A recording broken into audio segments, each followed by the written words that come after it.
Long before Yahweh was recognized as the one true God, there was El. Yes, before the era of worship songs chanting Yahweh came to stay, there was a time when no one gave much thought to that name.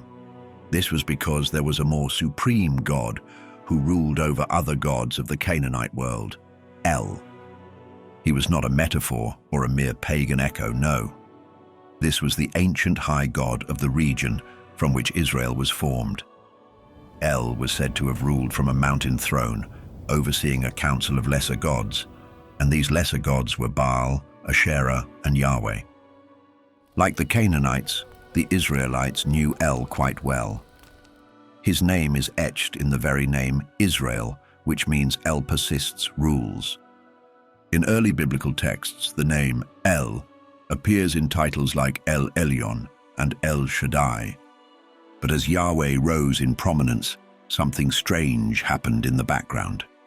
El began to fade, not from memory, no, but from manuscript. And now, all we know is Yahweh. But this uncanny happening raises the question, how does a supreme God simply disappear? Or better put, how does another God take his place without anyone noticing? Perhaps it's because Yahweh was not alone. In the oldest biblical texts, we discover that Yahweh did not begin as the one God above all. Instead, he sat among others in a divine assembly ruled by El. When you read Deuteronomy 32:8 in the oldest texts, you see how El divided the nations among the sons of God. In the process of this division, Yahweh was assigned to Israel as a caretaker. He was not the original creator. But as time passed, Yahweh started sounding different. All of a sudden, he gained titles once reserved for El. People began to regard him as Most High and Everlasting. Verses were rewritten and references shifted without anyone noticing. Before anyone knew it, El was no longer distinct. He had been absorbed by Yahweh. But where did Yahweh originally come from? Unlike you thought, the earliest mentions of Yahweh do not come from Jerusalem or Sinai. Interestingly, they come from the southern deserts. We are talking about places like Edom, Seir, and Teman. These are regions outside the traditional Israelite territory. In Bible texts like Deuteronomy 33:2 and Judges 5:4, Yahweh is described as coming from Seir. This is a rugged highland territory associated with nomadic tribes.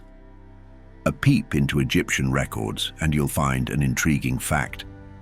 Back in the 13th century BCE, the Egyptian records speak of a group called the Shasu of Yu. The Shasu were a group of nomadic people worshipping a deity called Yahweh in the same desert regions. Can you believe that? And at this time, Yahweh was not yet Israel's God. To the people of Shasu, it was a regional storm deity worshipped by desert clans. To them, Yahweh was a god of thunder, warfare, and wilderness. So how did this desert god end up as the god of creation? Many scholars believe that Yahweh was most likely adopted at first, then elevated. That is, he was brought into the Canaanite pantheon and gradually merged with its high god, El. And their explanation makes a lot of sense. But before you take it in, the earliest texts suggest something even more complex.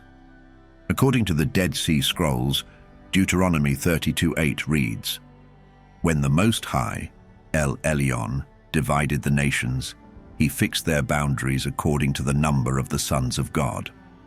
This version, which is also found in the Septuagint, depicts a clear picture.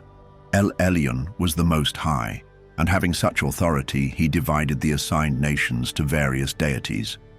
To this effect, Israel was given to Yahweh. Yahweh did not choose the nation, he was assigned. Over time, the oldest versions were edited, and the sons of God were replaced with sons of Israel. No doubt, this blinded many to the reality of plural gods. However, that early version remains for those willing to search for it. It shows us that Yahweh was not always the God of all. He was one God among many, operating under the authority of a higher power. But if El was the head of Canaanite gods, and Yahweh underneath his rule, whose voice were the Israelites hearing in the beginning? Before Yahweh, the Canaanite world looked to El. Remember El, the all-powerful God, who wasn't just the father of all gods, but also the ruler of the heavens and the divine head of the pantheon. In ancient Ugaritic texts, El was described as a wise, eternal king, one who sat atop a mountain with lesser deities like Baal and Asherah surrounding his throne. This was the image that was planted in the minds of the Israelites. It doesn't end there. Many early biblical names reflect the same legacy described in the Ugaritic texts. For example, Israel means El rules, Bethel, which means house of El, and even El Shaddai, which was one of the earliest titles for Israel's God. In Genesis 17:1, El Shaddai appears to Abraham, and not Yahweh. At this point in history, El was not a fairy tale. He was the original deity of early Israelite religion. On the flip side, Yahweh's name is notably absent in these early accounts. So where was he? In the early stages of Israelite belief, El and Yahweh were distinct figures. You can see it in texts that refer to El Elyon as the Most High and Yahweh as a separate entity. In its ancient form, Deuteronomy 32:8-9 makes this relationship clear. That is, El divides the nations and assigns them to divine beings. Yahweh is given Israel. El still holds authority. In other verses like Genesis 49:25, El Shaddai is paired with blessings of fertility and protection. These are traits unlike the warrior god Yahweh would later become. But this duality didn't last forever. Over time, scribes began blending their identities layer by layer. Yahweh began to inherit El's titles, absorb his myths, and wear his crown. Eventually, El vanished. But before he did, there was a merger no one saw coming.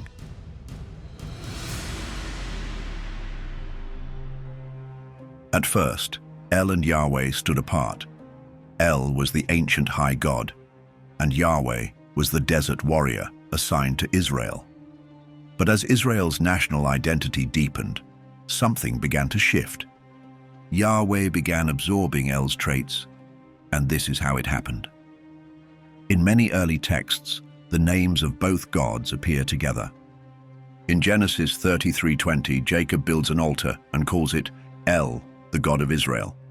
Pay attention, and you'll notice that this is a curious phrase that blends the two separate deities. Slowly, the merger was happening.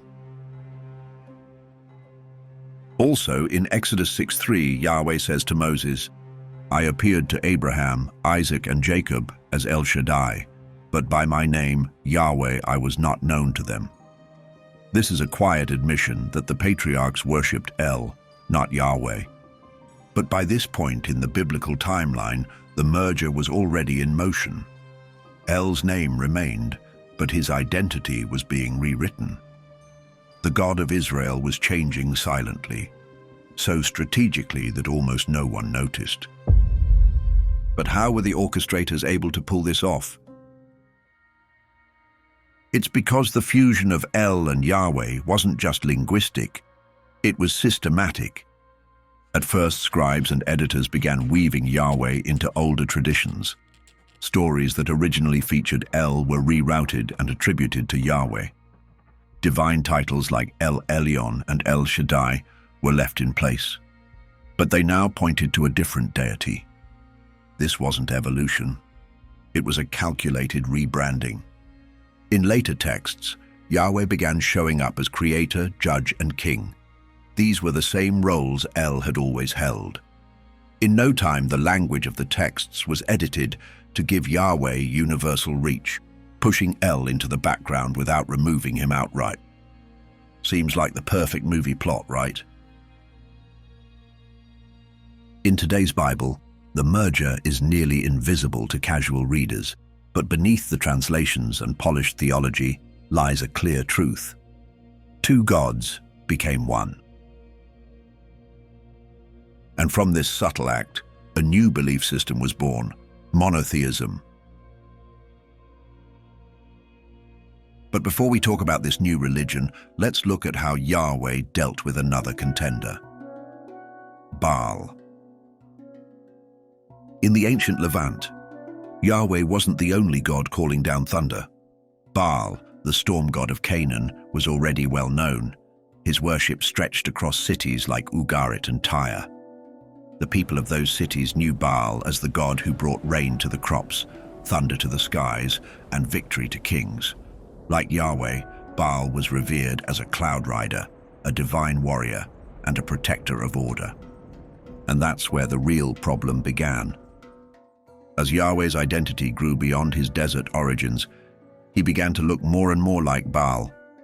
The very traits that made Baal powerful were gradually attributed to Yahweh. That's right, the lightning, thunder, storms, and even the power to conquer the sea. In this process of becoming supreme, Yahweh didn't just defeat Baal. He adopted the god and his legacy. And here is a little riddle for you. What do you do when your god's rival starts to look too familiar? The answer? Make sure he's remembered as a threat. Once Yahweh began absorbing Baal's role, Baal had to be reframed as an enemy. In stories like 1 Kings 18, we see Yahweh's prophet Elijah stage a showdown on Mount Carmel. Prophet Elijah mocks Baal's silence while Yahweh rains down fire. In the end, Baal's prophets are executed while Yahweh is exalted. But do you know that the story was more than narrative? Yes. It was theological erasure, and it didn't stop there. In addition, Baal's titles were repurposed. An early Israelite hymn, Psalm 29, mirrors Ugaritic Baal texts almost line for line, but with Yahweh as the storm giver. Can you imagine that? Even Yahweh's command over the chaotic sea is expressly similar to Baal's story. According to early texts, Baal once had a victory over Yam. In that victory, the chaotic sea was the hallmark.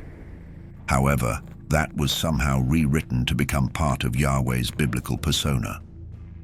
What was once shared as a space for deities was no longer tolerated. In a way, Yahweh now wore Baal's crown, but condemned his name. And in the minds of a newly monotheistic people, there was no room for two gods of the storm. Just like that, Baal lost the war for superiority.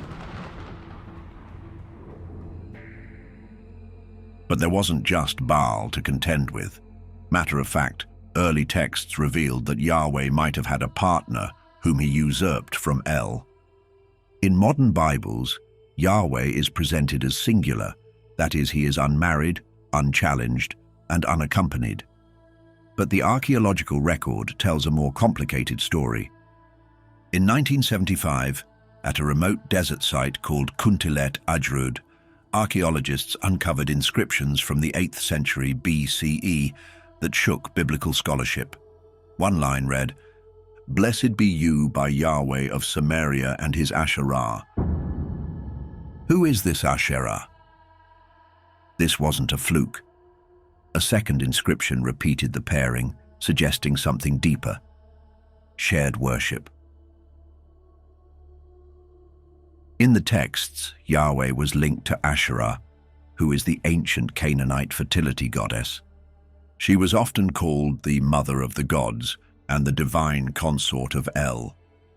This begs the thesis that sounds abominable. If Yahweh had merged with El, then it made sense that Asherah, El's wife, would follow. Inscriptions from early Israelite sites show that her veneration was not marginal, it was embedded. And yet today she is forgotten. So what happened to Yahweh's partner? This is what happened to Asherah. As Israel's priesthood gradually moved toward exclusive Yahweh worship, Asherah was silenced. and this shushing took place under King Josiah's reforms in the 7th century BCE. At his command, Asherah's wooden poles were cut down and her altars destroyed. Rebranded as a foreign impurity, the people began to see her as a Canaanite threat to Yahweh's holiness. Yet traces of her remained hidden in the language itself. The Hebrew word for sacred tree or pole is Asherah. Isn't this a reminder of her vast significance? Eventually, biblical redactors removed her name entirely from formal worship. Still, the archaeological footprint tells a different story, one where Yahweh and Asherah were worshipped together as divine king and queen. The question that bugs scholars is not just why she was erased, it's the way monotheism had to redefine Yahweh's character to survive without her. Because before he stood alone, Yahweh had a consort, and her name was Asherah. But another question rose to the surface. How did King Josiah manage to pull this off?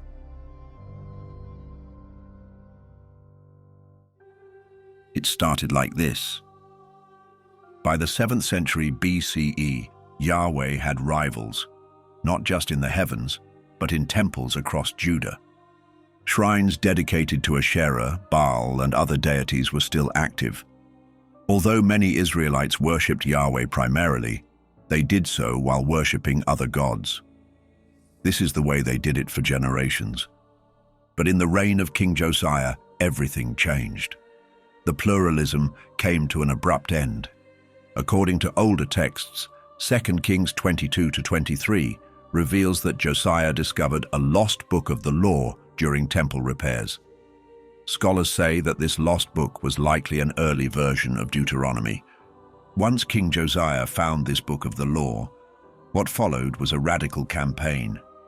Using his authority, he declared a massive destruction of rural altars, the burning of sacred groves, and the centralization of worship in Jerusalem alone.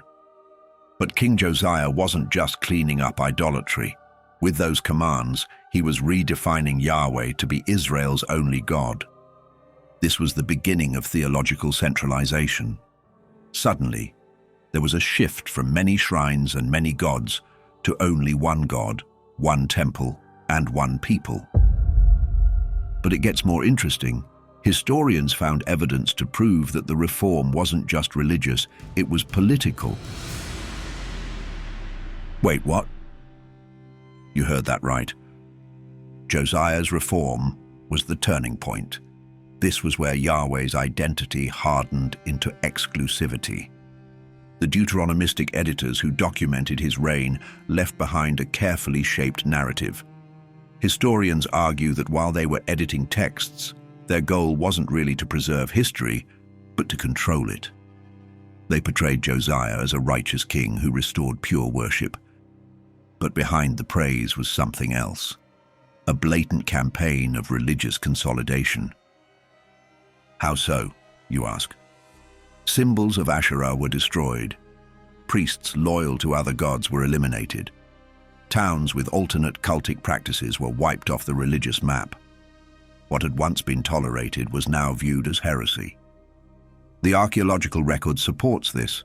Sites show abrupt destruction, burned idols, and restructured temples.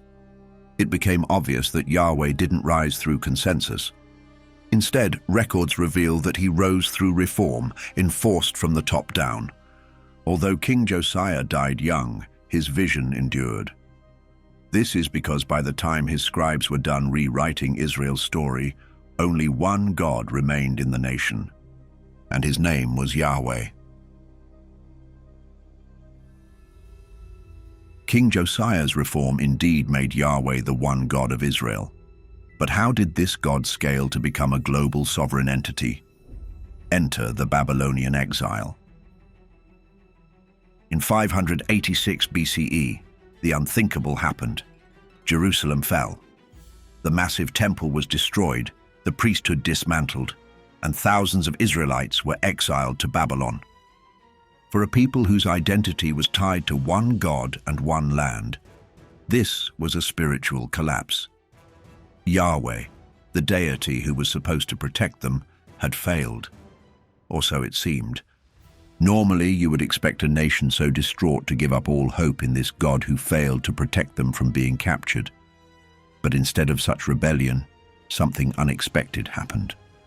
While in exile in Babylon, something unexpected began to take shape among the Israelites.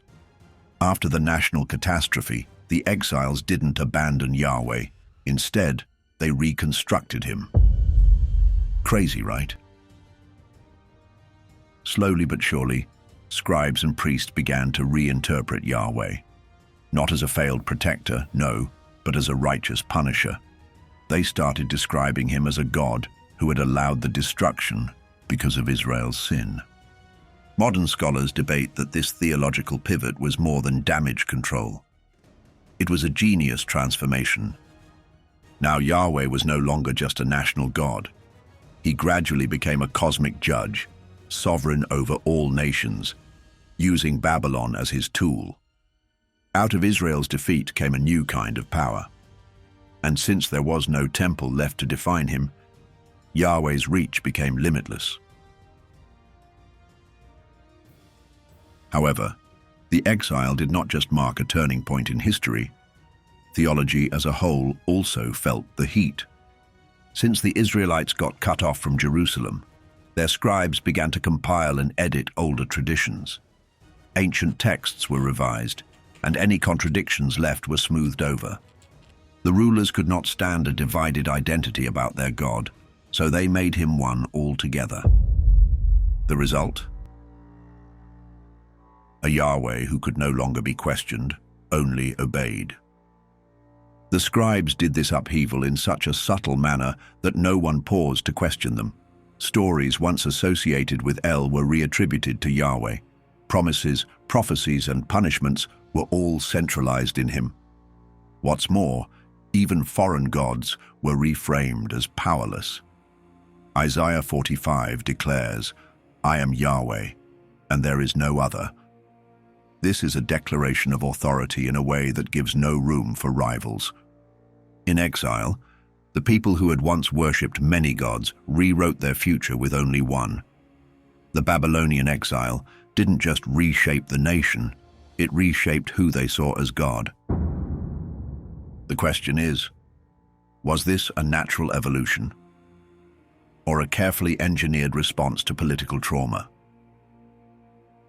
Before the exile, Yahweh was the God of Israel. After the exile, he became the God of everything. Like we explained, this transition happened through redaction, that is, the careful editing of earlier texts to align with a new theology. Historians say that books like Genesis, Exodus, and Deuteronomy were reshaped. Passages that once hinted at divine counsels were flattened and reworded to present a world with only one God, Yahweh. The evidence? In older versions of Genesis, creation bore signs of plural voices. Let us make man in our image. But more recent interpretations insisted on singularity.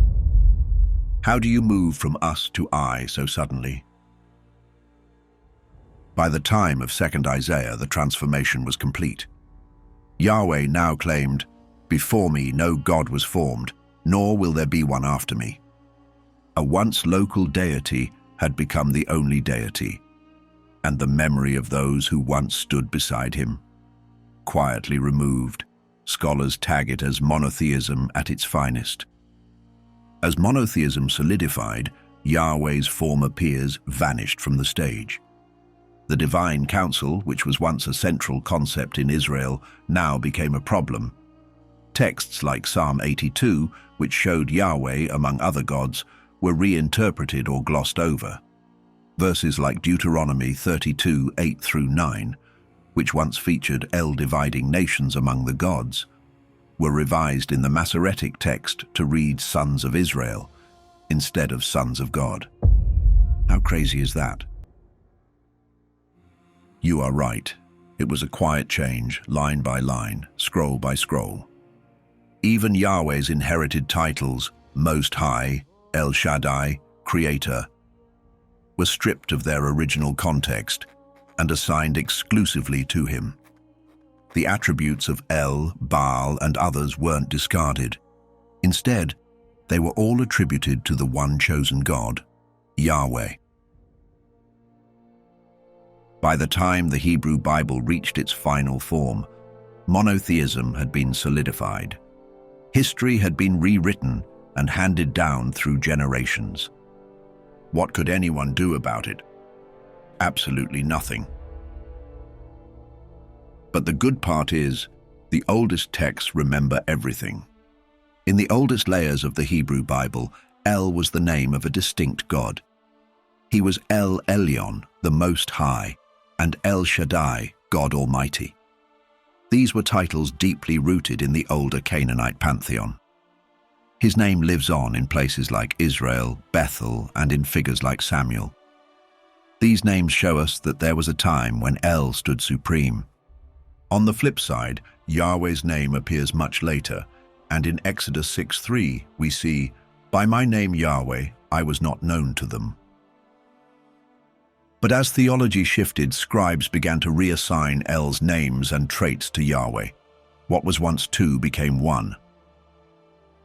Over time, Yahweh didn't just coexist with El, he replaced him, absorbing his vocabulary, status, and identity. What do you think about this?